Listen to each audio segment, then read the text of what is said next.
Hey guys, this is Hakim from Ovadi Athletic Bar Haven. I hope your weight loss challenge is going great so far. Today's webinar will be about meditation and weight loss. We really wanted to incorporate this topic in our Be Strong webinars as it's an important tool that is not discussed enough. Let's start by defining meditation. Meditation is an exercise that trains the mind to regulate itself. It's the ability to focus on one task without a break, and if practiced properly and diligently, it's a consistent reconnection with your true inner self. Just as our bodies need exercise to keep us strong and healthy and active, our minds are muscles that need to be trained to function properly. Our thoughts determine how we live our lives, right down to the last detail. Researchers have shown that we have about 50,000 thoughts a day, and 95% of our thoughts are repetitive, and 80% of those thoughts are negative. Now, this most likely comes from our survival instinct, which keeps us looking over our shoulder for threats. Now, think for a moment of your most persistent, nagging thoughts, the ones that follow you around, criticize you, and talk at you every moment of the day. They may even make you do things you know you shouldn't be doing, like skipping the gym, overeating, wasting money on impulse shopping. These thoughts, although they're in your heads, are not your own.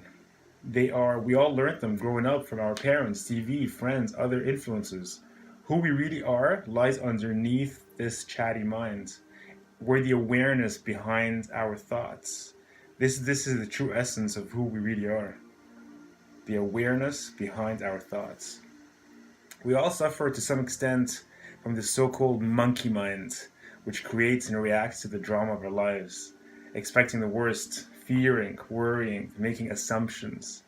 This is where mindfulness practices like meditation comes into effect, when people realize we could actually detach from the chatty monkey minds anytime we want to come back to the moment we're actually in.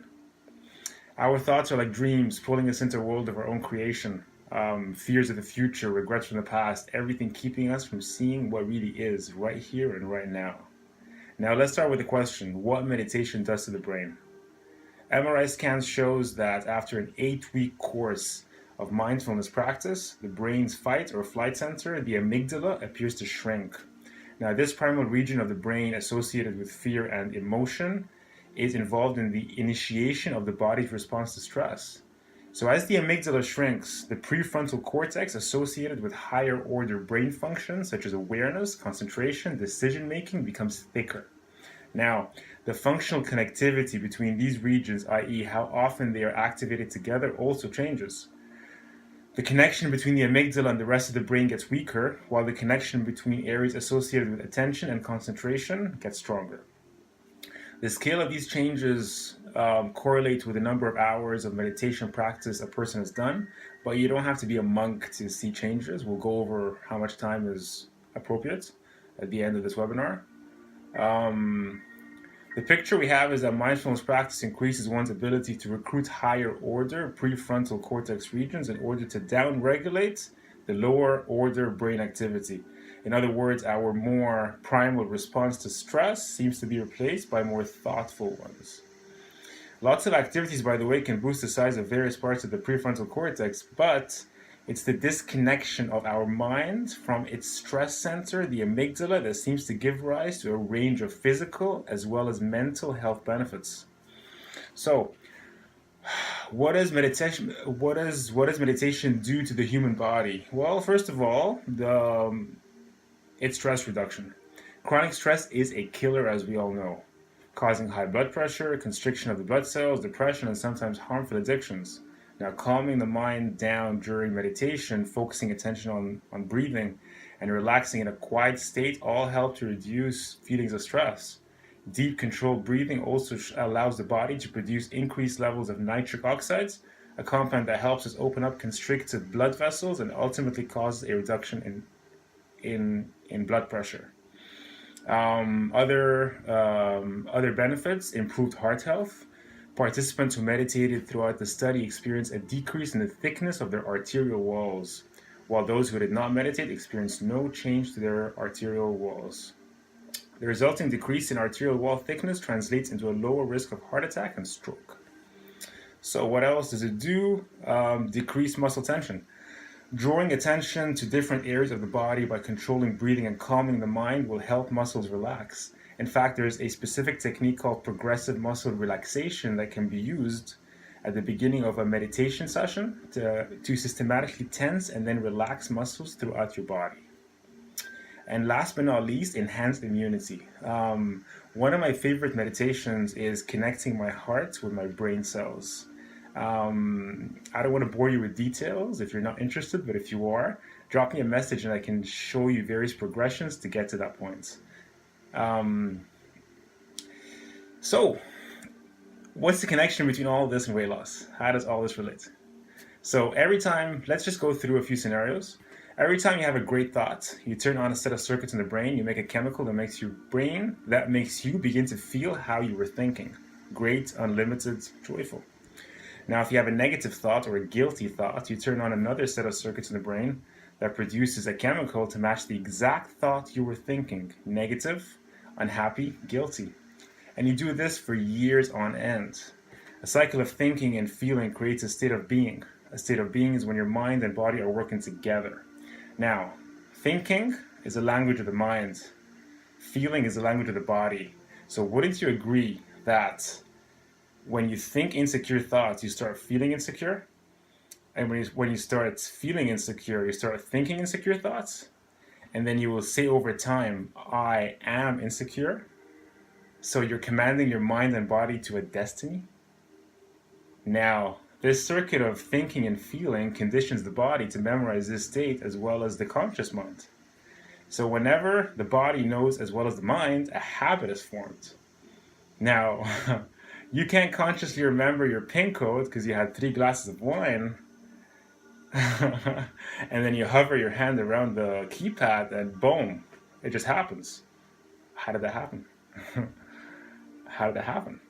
You practice it so many times that your body remembers it more than your brain. That's where most of our personality exists, in the subconscious mind. Now, 95% of who you are by the age of 35 years old is a set of memorized behaviors, emotional reactions, beliefs, and perceptions and attitudes that function just like a computer program. So you subconsciously become the mind of that state. Now when it's time to change and you're all excited and ready and I'm going to change my life, you're going to use up to 5% of your conscious mind to think positively while you've been running a cycle of negativity for 35 years. And then you have this dream board where you have this beautiful body, beautiful house, SUV, a kid in the back seat with a perfect smile. But deep inside, you feel unworthy. Now that's mind and body in opposition. So therefore, we have to condition the body to a new mind, or else you're not going to see change. You can never outperform your own self-image. Or if you want to think of it in another way, you need a new personality to create your own personal reality for change to happen.